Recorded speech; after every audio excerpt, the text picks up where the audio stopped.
the requirement in the tender document, and you seem to have missed my explanation. I did not say I traveled to see the partners after winning the tender. No, I went to see the partners first.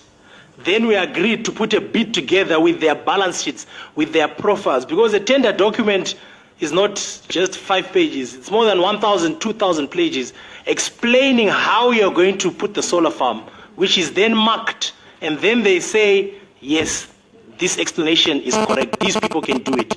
So Chint did everything. All I required was my certificate of incorporation and who are our directors and a few things from the local company. But the whole submission was based on Chint Electric's credibility, balance sheet, and experience. Chairman, just on a point of order, Chairman. Can I just answer the questions right through? No, just on a point of order, Chairman. Yeah, on a point of order, just hold on. Yes, thank you, Chairman.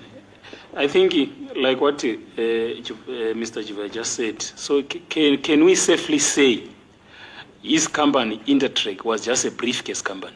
Can he admit that? Because from what he's saying to us now, the major company was Shanti, whatever he's calling it. Intertrek was just a briefcase company. Intertrek had no experience. It had nothing to do with what was supposed to be done. So the whole idea was Intertrek was just, he formed actually Intertrek specifically just as it being a briefcase company. Can he just verify that?